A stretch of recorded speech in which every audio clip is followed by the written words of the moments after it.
Ni no Kuni Wrath of the White Witch is an amazing game, and the ending can fill us with satisfaction and joy, mixed with huge feelings of sadness that it's over. The game doesn't have harder difficulty modes on New Game Plus, but we do get to continue playing in post-game. Just because the main story is over doesn't mean that this epic game has nothing more to offer, quite the opposite. There is a lot of post-game content for us to sink our teeth into. But just like the rest of the game, there is a lot of things that Ni no Kuni doesn't tell you, and that's where I come in. Hello, I'm Heather at Amalgamingle, and today I want to provide some post-game tips and tricks for Ni no Kuni Wrath of the White Witch.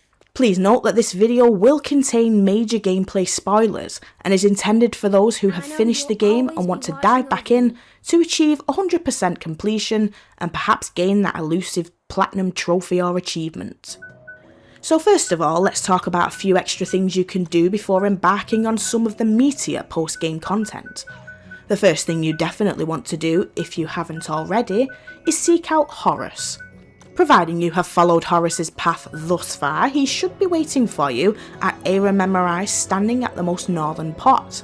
Answer his riddle with wizard's robes, and you will receive your reward, which just happens to be the most powerful battle spell in the game.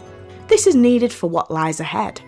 This final riddle unlocks Errand 136 that sees you following Horace around the world once again, answering more riddles in exchange for more rewards and snippets of information about himself, Nazca and Cassiopeia.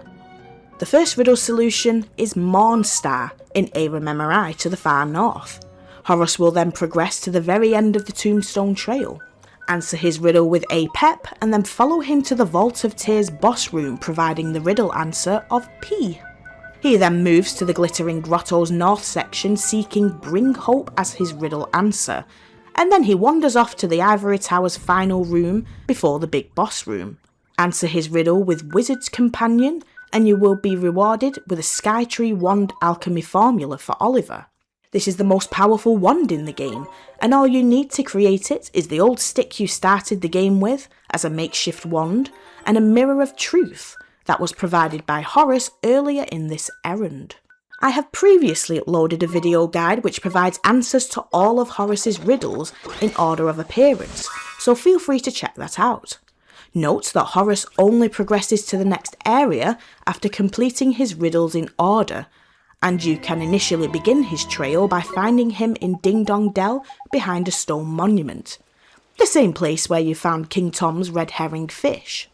It's really important to complete Horace's riddles, because not only can it help towards getting the Magic Master Trophy, but some of the spells you get are so essential, such as Veil spell, which masks the user's scent so that you can approach familiars without being seen and they won't run away. Very useful for XP farming. The next extra thing you can do is 100% the world map, and that means opening all treasure chests that can be found in the game and making sure you get that Globetrotter trophy or achievement by visiting every area in the game.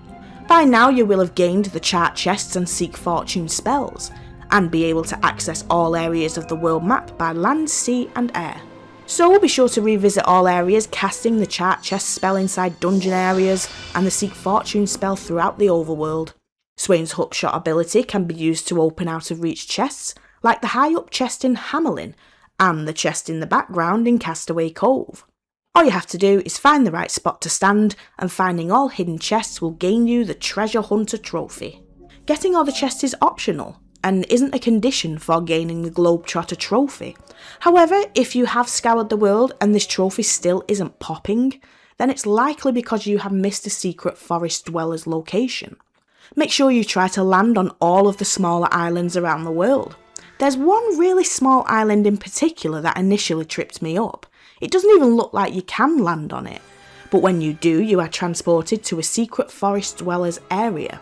If you wanted to, you could then visit the Crypt Casino on the Tombstone Trail to see what it has on offer, most notably rare alchemy materials and familiar tickets, not to mention the fact that there are 2 trophies to be gained from the casino.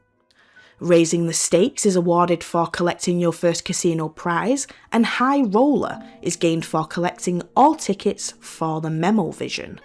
The next thing you can do is begin the Conductor quest, which is a series of bounty hunts given to you by a creepy rabbit called the Conductor. These hunts are scattered around the world that culminate in a boss battle with the Guardian of Worlds.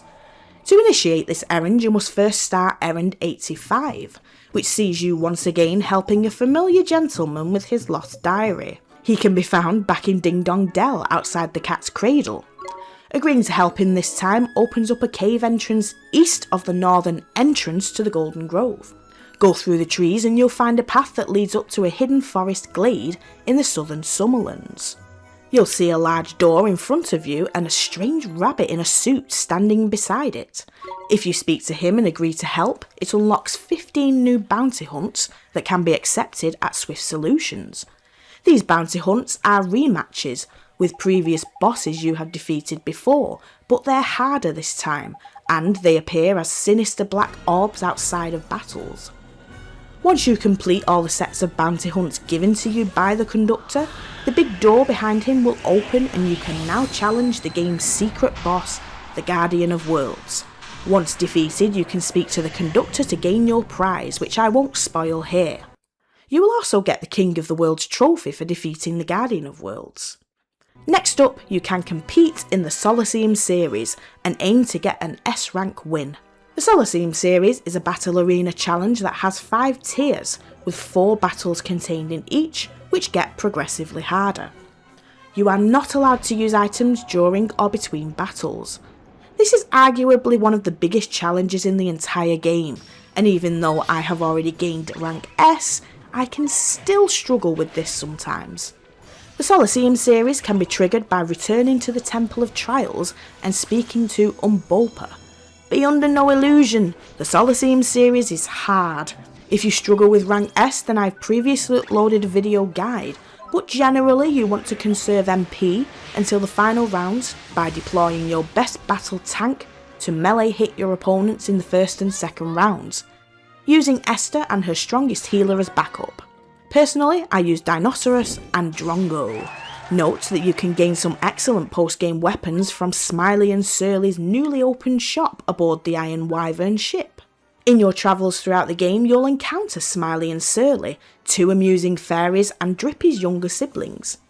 The pair gather a handful of weapons aboard the Iron Wyvern ship, only to find out that the enemy they'd been preparing for had already been defeated. Discouraged, they decide to open up a weapons shop on the airship, and if you visit them after completing the main quest, you'll find their inventory expanded with a wide variety of weapons. Anyways, once you become the champion of the Solosseum, you will gain the Solosseum Supremo trophy, bringing you one step closer to the platinum. You will also get Familiar Ticket to trade in, which gets you a cool new familiar you can't find anywhere else in the game.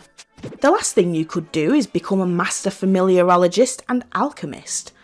By now you might have noticed gold familiars roaming around, and these familiars are an important part of gaining the Mad Scientist trophy and farming rare alchemy ingredients. Oh, the Mad Scientist trophy took me a long time to achieve due to the rarity of specific items that you need in large volumes, such as Kaleidostones and Scrolls of Truth. Honestly, the best way to farm these is to head to the Glittering Grotto and seek out Golden Draggles.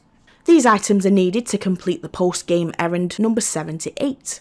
This errand doesn't become available to you until you've completed the main game, but will require you to revisit the Alchemist's Cave, atop the Genie's Steps in the Shimmering Sands.